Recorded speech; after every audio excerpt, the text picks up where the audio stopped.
Kesultanan Aceh negara berdaulat pertama yang mengakui kemerdekaan Republik Belanda dari Kerajaan Spanyol di tahun 1602.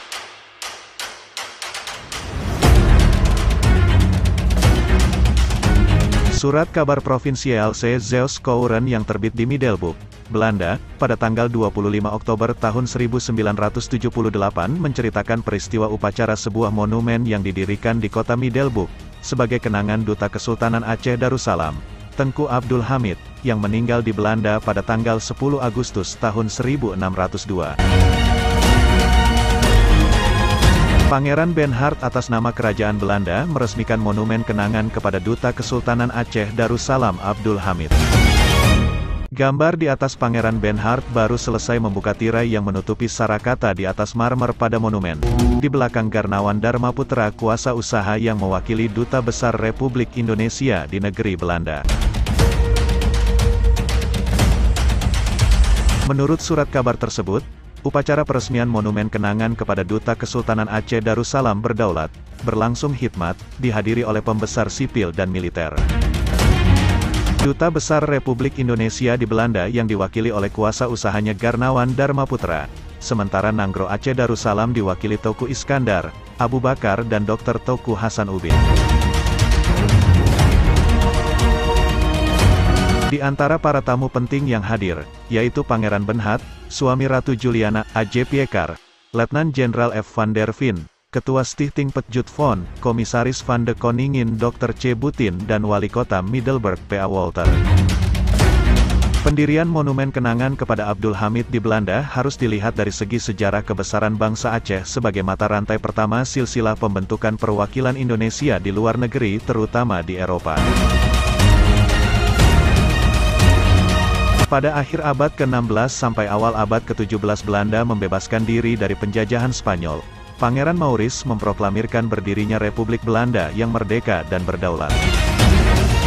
Akibatnya, rakyat Belanda melakukan peperangan yang lama terhadap kekuasaan Spanyol sebagai negara imperialis terbesar saat itu. Saat itu, negara-negara di Eropa belum berani mengakui kemerdekaan Belanda, karena takut pada kekuasaan Spanyol. Maka Pangeran Maurice selaku ketua dari Republik Belanda yang baru didirikan mencari teman dan dukungan ke bagian lain dunia, Asia. Republik Belanda mengambil keputusan mengadakan hubungan diplomatik dengan Kesultanan Aceh Darussalam. Untuk melaksanakan keputusan tersebut, Pangeran Maurice mengirimkan sebuah delegasi yang dipimpin oleh Komisaris Negara Gerard de Rooy dan Laksamana Lawrence Beaker, dengan 4 buah kapal, yaitu Zeelandia, Middelburg, Langhe Breke, dan De Sonne. Mereka berangkat menuju Aceh tanggal 29 Januari tahun 1601 dan tiba tanggal 23 Agustus tahun 1601. Delegasi Gerard de Rooy membawa sepucuk surat dari Kepala Republik Belanda Pangeran Maurice, yang maksudnya bahwa Republik Belanda yang baru ingin bersahabat dengan Kesultanan Aceh Darussalam. Berikut isi surat tersebut. Pada tahun yang baru lewat, 1598 Masehi, atas perintah telah pun bertolak 2 buah kapal dagang dari negeri ini, dengan tujuan mengadakan perniagaan di Hindia Timur. Kapal mana sudah tiba di sana pada tanggal 15 Agustus tahun itu juga. Telah dikabarkan kepada beta betapa baiknya sambutan yang diberikan kepada mereka oleh Yang Mulia dan betapa cermatnya pelayanan yang diberikan mereka ketika mereka tiba di kerajaan Yang Mulia. Di samping itu beta pun mendapat kabar juga bahwa dengan memenuhi peraturan yang berlaku dan dengan segala kejujuran mereka telah melaksanakan maksud-maksud perdagangan tersebut.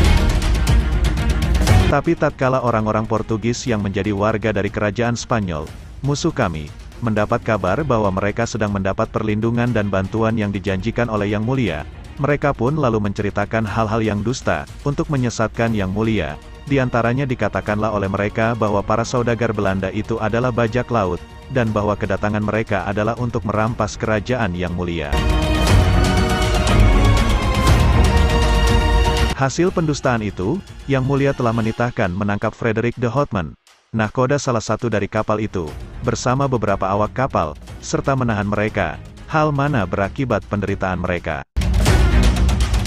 Dengan keyakinan akan belas kasihan Yang Mulia terhadap mereka, Inginlah beta menyampaikan harapan agar kiranya Yang Mulia menitahkan mereka dipelihara dengan baik, sebagai juga dilakukan terhadap setiap warga yang berkunjung ke kerajaan Yang Mulia, yang bebas telah kembali. Semoga para tawanan yang sekarang berada di negeri Yang Mulia dapat pula mengecap kebebasannya kembali. Kepada beta dikabarkan pula bahwa orang-orang Portugis telah mengadakan peperangan terhadap kerajaan Yang Mulia atas perintah Raja Spanyol, dengan tujuan untuk merampas negeri itu dan menjadikan warganya hamba sahaya, sebagaimana yang demikian telah dilakukannya selama lebih dari 30 tahun di negeri kami. Tapi Tuhan Yang Maha Kuasa tidaklah sekali-kali ingin demikian, dan sebaliknya kami telah mengangkat senjata menentang penjajahan itu dan akan melakukannya sampai berhasil. Oleh sebab-sebab itulah beta bermohon kepada Yang Mulia agar kiranya tidak mempercayai orang-orang Portugis tersebut, dan supaya Yang Mulia tidak perlu mencurigai lagi kepada warga yang datang dari negeri beta dan untuk mendapat kesempatan berniaga, maka inilah beta menugaskan perutusan beberapa wakil beta membawa surat ini, terdiri dari para delegasi berkuasa penuh sejumlah 4 orang, yaitu Nahkoda, Cornelis Bastianse, Jan Toneman, Matis Antonise dan Cornelis Adrianse, bersama beberapa komisaris, Zak Gelastikden, yaitu Gradel de Roy, Laurens Beger, Jan Jacob dan Nicolas van der Lee, kesemuanya berangkat dengan 4 kapal untuk, atas nama beta, mengadakan perundingan dengan Yang Mulia, untuk membicarakan bantuan-bantuan apakah yang dikehendaki untuk menumpas musuh-musuh. Demikian pula kepada mereka telah beta beri izin tugas untuk memberikan bingkisan-bingkisan yang lazim kepada Yang Mulia sebagai bukti dari idam-idaman beta mengadakan persahabatan dengan Yang Mulia. Beta mohon agar bingkisan yang dikirim itu mendapat sambutan. Dan dengan ini beta mendoakan kepada Tuhan agar Yang Mulia dan kerajaannya bertambah luas sesuai dengan keinginannya. Termaktub di Den Haag, Belanda, pada tanggal 11 Desember tahun 1600. Tangan yang dicium oleh hambanya tertanda Maurice de Nassau.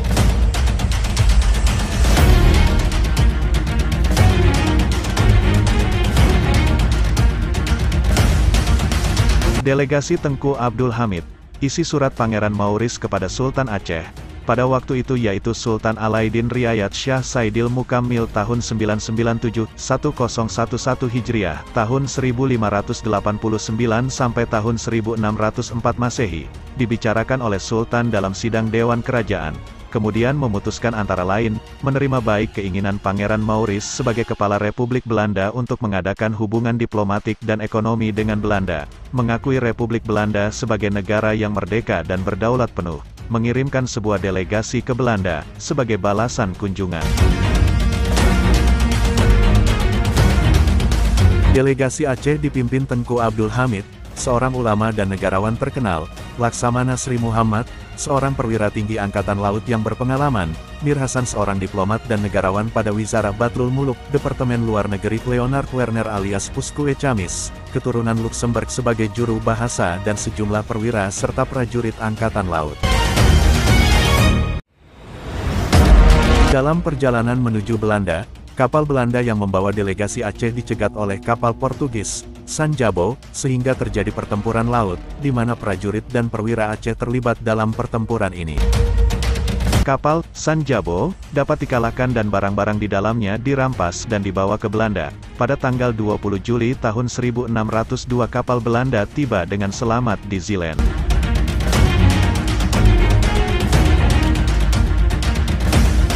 Pada saat delegasi Aceh tiba di Belanda, Pangeran Maurice sedang berada di markas perangnya di sebuah kampung bernama Grave. Menurut Dr. Wap dalam bukunya Het Gezantschap van den Sultan Aceh, pada tanggal 10 Agustus tahun 1602 akibat pertukaran udara, dikebumikan pada tanggal 11 Agustus tahun 1602 dalam gereja St. Peter di kota Middelburg. Meninggalnya Abdul Hamid sebelum berjumpa dengan Pangeran Maurice, Laksamana Sri Muhammad menggantikannya kemudian sebagai ketua delegasi. Pada batu nisan Abdul Hamid tertulis,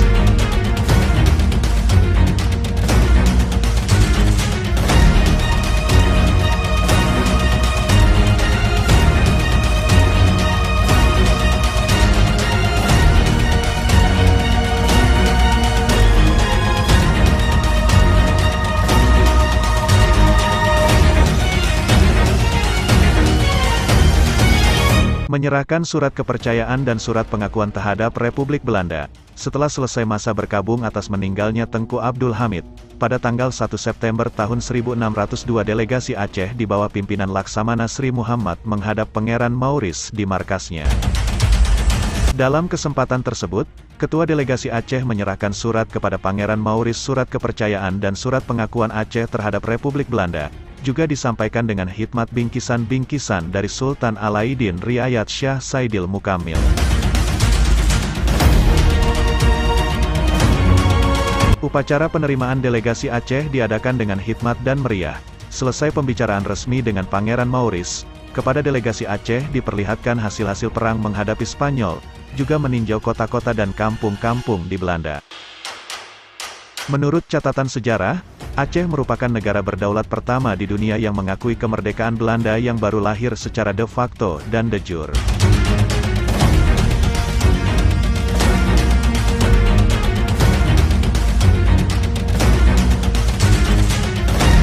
Madu dibalas dengan tuba. Di tahun 1872, sewaktu kerajaan Belanda mengadakan persiapan menyerang Kesultanan Aceh Darussalam, dalam surat-surat kepada Raja Belanda, Multatuli pernah mengingatkan kembali peristiwa pengakuan Aceh kepada Republik Belanda. Bahkan Multatuli berbicara dalam sebuah rapat di Wiesbaden ditegaskannya, ketika Belanda memperjuangkan kemerdekaannya dari Spanyol, kerajaan Aceh lah yang pertama mengakui Belanda sebagai satu bangsa yang merdeka. Rupanya madu dibalas dengan tuba. Sungguh pun demikian. Di tahun 1978 kebaikan dan kebesaran jiwa sekali lagi diperlihatkan kepada Belanda, ketika Gubernur Aceh A. Muzakir Walad atas nama rakyat Aceh meminta kepada Duta Besar Belanda agar kerangka mayat Mayor Jenderal Kohler yang kuburannya digusur di Jakarta dibawa ke Aceh dan dimakamkan kembali di Pecut Aceh. Orang yang tak menghayati jiwa Aceh, mungkin tidak mengerti mengapa Mayor Jenderal Kohler yang memimpin penyerangan pertama ke Aceh sebagai panglima agresor, dan tewas sewaktu memimpin pembakaran terhadap Masjid Raya Baitur Rahman. Setelah Jakarta menggusur kuburannya, Pecut di Banda Aceh menyediakan diri untuk menerima kerangka mayat musuh utamanya. Pekuburan Pecut adalah tempat ditanamnya sekian perwira tinggi dan perwira menengah serta prajurit Belanda yang mati dalam masa puluhan tahun peperangan dahsyat antara Belanda dan Aceh. Untuk mengurus dan memagar kembali pekuburan Pecut itu, di Belanda dibentuk satu yayasan bernama Stichting Pecut Fonds, Yayasan Dana Pecut, yang didirikan dan dipimpin oleh perwira-perwira Belanda yang telah pensiun yang dulunya pernah di Aceh, seperti Letnan Jenderal F. van der Veen, Kolonel J.H. J. Brengen dan lain-lain.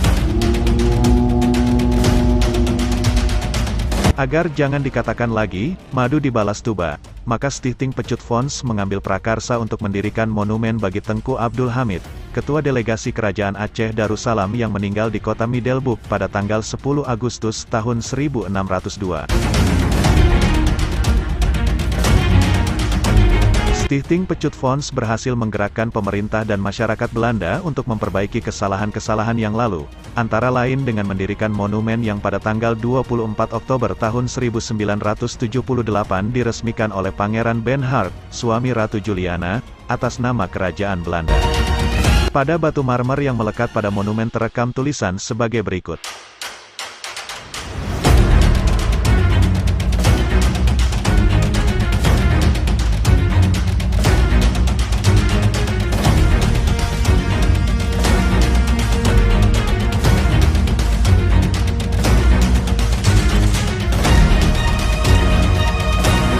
Arti dan makna monumen Tengku Abdul Hamid, dalam nukilan sekelumit sejarah tempo dulu, jelaslah bahwa monumen kenangan kepada Abdul Hamid, Ketua Perutusan Kesultanan Aceh Darussalam, sebagai Duta Besar Negara Aceh Darussalam, mempunyai pengertian sejarah yang amat penting sekali dalam sejarah hubungan diplomatik bangsa Aceh. Inilah sejarah Aceh yang mendunia yang menjadikan bangsa Aceh bermartabat di dunia internasional. Bukanlah Aceh sekarang yang hanya generasi pengecut yang hidup di bawah tempurung pemerintah Indonesia. Sudah pasti pula bagi bangsa Belanda peristiwa tersebut dianggap sangat penting dan bersejarah pula, sehingga peresmiannya dilakukan oleh Pangeran Benhard sendiri, tidak umpamanya oleh Wali Kota Middelburg. Hari ini, peristiwa peresmian Monumen Abdul Hamid, yang berlangsung pada tanggal 24 Oktober tahun 1978 di Middelburg kita ungkapkan kembali untuk diketahui segenap bangsa Aceh.